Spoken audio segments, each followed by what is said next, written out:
रखबो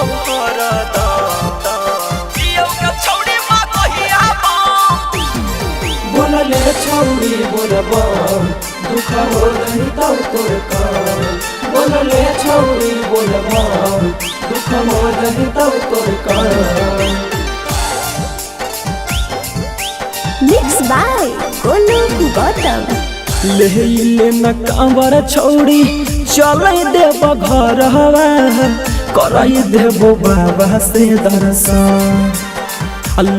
ले न कांवर छौरी चलै देव घर हवा कराई देबो बाबा से दर्शन। आगे छोड़बो नहीं तोरा अकेले साथे रखबो हरदम। हियोगा छौरी मागहियाबो छोड़बो नहीं तोरा अकेले साथे रखबो हरदम। हियोगा छौरी मागहियाबो ले न कांवर छौरी चलै देव घर हवा करही देबो बाबा से दर्शन। ले न कांवर छौरी चलै देव घर हवा करही देबो बाबा से दर्शन। तो छोड़बो नहीं तोरा अकेले संगे रखबो हरदम। हियोगा छौरी मागहियाबो छोड़बो नहीं तोरा अकेले संगे रखबो हरदम। हियोगा छौरी मागहियाबो हियोगा छौरी मागहियाबो छोड़बो नहीं तोरा अकेले संगे रखबो हरदम। हियोगा छौरी मागहियाबो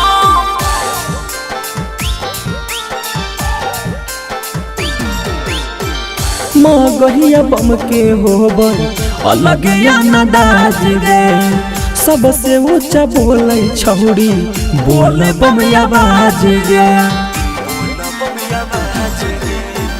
मागहिया बम के होबै अलग अंदाज रे सबसे ऊंचा बोलै छौरी बोल बम आवाज रे। रास्ता में हो तो छौरी कुछो के नहीं कमी रखी है नहीं मोहन में भरा। रास्ता में हो तो छौरी कुछो के नहीं कमी रखी है नहीं मोहन में भरा। तो छोड़बो नहीं तोरा अकेले संगे रखबो हरदम। हियोगा छौरी मागहियाबो छोड़बो नहीं तोरा अकेले संगे रखबो हरदम।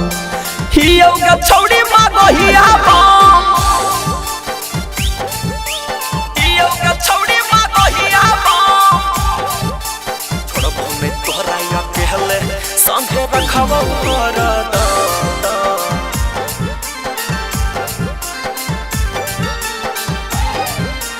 हियोगा छौरी मागहियाबो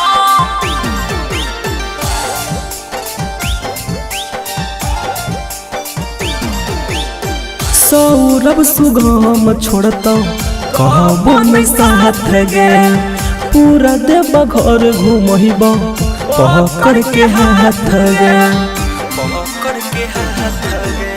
सौरभ सुगम छोड़ता कहबो नहीं साथ गे पूरा देव घर घूमब पकड़ के हाथ गे। राइटर सुदामा रहतो राबो सती सगे अहुरी साथे रहतो अनुपम। राइटर सुदामा रहतो राबो सती सगे अहुरी साथे रहतो अनुपम। छोड़बो नहीं तोरा अकेले संगे रखबो हरदम।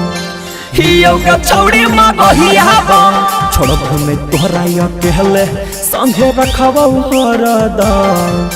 हियोगा छौरी मागहियाबो।